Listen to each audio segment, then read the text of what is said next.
दोस्तों, मेरी तरफ से आपको आपके अच्छे दिन का आगाज़। और आज बात करेंगे इतिहास के एक ऐसे सुल्तान के बारे में जिसने भारत से काफ़ी सारा धन लूटा और काफ़ी हमले किए।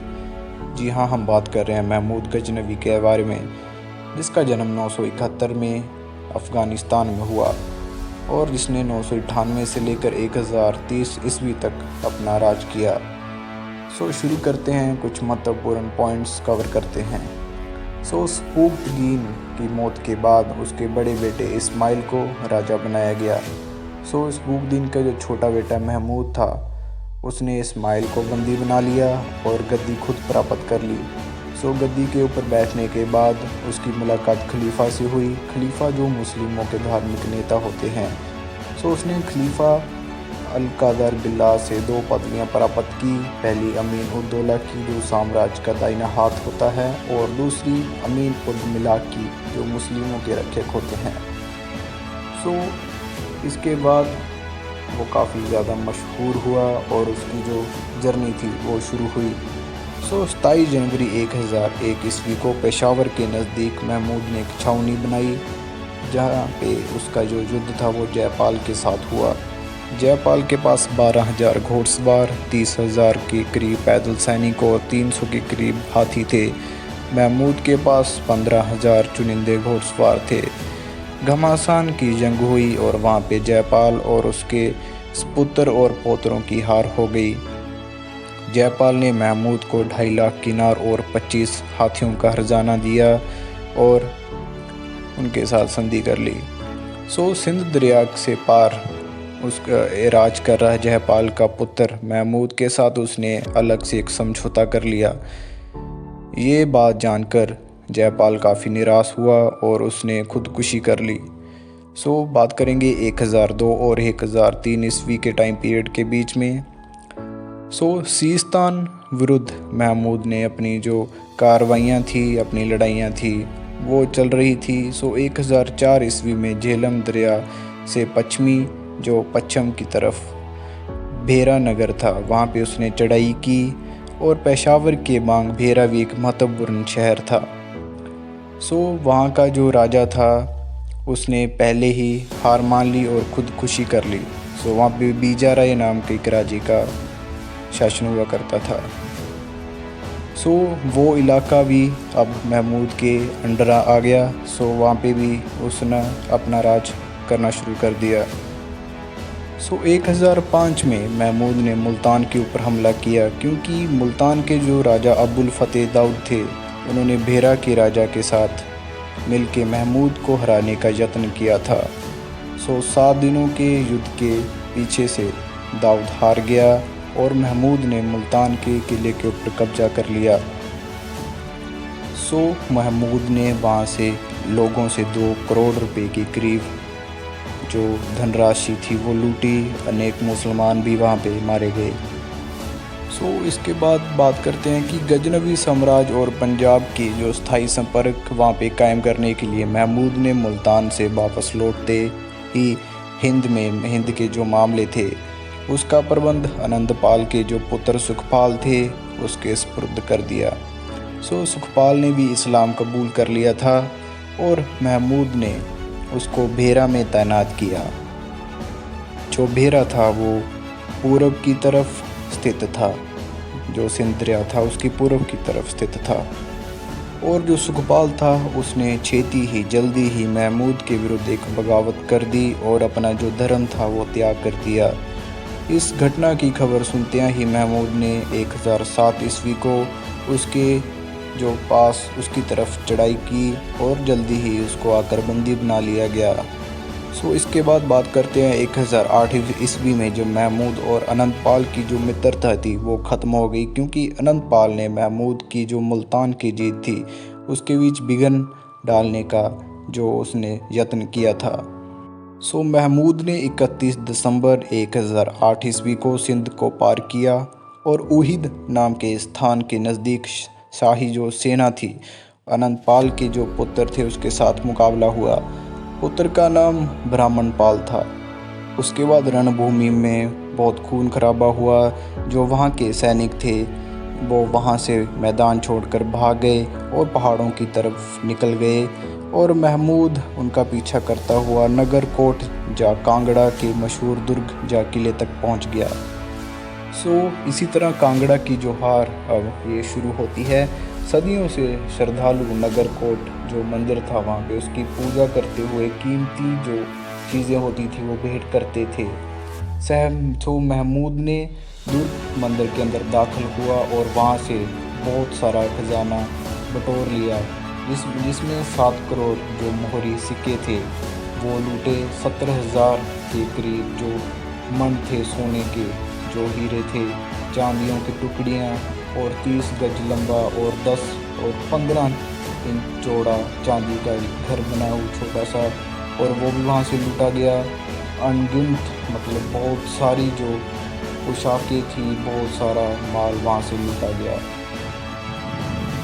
जो भी माल लूटा गया उसने उसकी जो नुमाइश थी गजनी में जाकर उसने अपने महल में लगा दी गई। और उसके बाद अनंत पाल ने महमूद से फिर मित्रता कर ली और उसने तोहफियों की रूप में 50 हाथी और 2000 सैनिक महमूद की सेवा में लगा दिए। और इस दोस्ती के कारण जो महमूद के जो सैनिक थे वो आगे जा सकते थे, जमुना के पार जो इलाके थे वहाँ पे हमला कर सकते थे। और उसके बाद 1009 ईस्वी में महमूद ने नारायणपुर पे चढ़ाई कर दी। ये रियासत थी वो राजपूताना और अलवर रियासत में स्थित थी। और धीरे धीरे उसने इस रियासत को भी अपने अंडर कर लिया। और 1013 ईस्वी में उसने सिंध नदी को पार किया और वहाँ पे हमला कर दिया। के जो राजा थे त्रिलोचन पाल, उसने अपने पुत्र के साथ वहाँ के जो एरिया था उसकी जो रक्षा की। और जो उसको पुत्र जो उसका नाम भीमपाल था। ज़बरदस्त मुकाबला हुआ लेकिन भीमपाल वहाँ पे हार गया। त्रिलोचन दास ने जो कश्मीर से वहाँ से सहायता मंगवाई। युद्ध का नतीजा था कि महमूद के जो सिंध सागर था दुआब, उसके ऊपर भी कब्जा हो गया। उसके बाद 1014 ईस्वी में उसने सतलुज को पार किया, थानेसर पर हमला किया। 1015 में कश्मीर की मुहिम चलाई गई। उसके बाद गंगा जमुना दुआब के ऊपर उसने अपना प्रभाव डाला। वहाँ पर बहुत सारे जो भवन थे, बहुत सारे घर मकान थे, बहुत सारा नुकसान वहाँ पे उसने किया। और उसके बाद मथुरा के ऊपर भी हमला किया और उसके बाद कन्नौज के ऊपर किया। वहाँ पे काफ़ी सारे दुर्ग जीते गए। कन्नौज की जो वापस आते हुए वहाँ से महमूद ने जो छोटी छोटी बहुत सारी रियासतें थी उनको नष्ट कर दिया, को काफ़ी ज़्यादा नुकसान किया गया। फिर उसके बाद कलंजर की जो वहाँ पे लड़ाई थी वो उसने लड़ी और अपना वहाँ पर भी उसने जो प्रभाव डाला।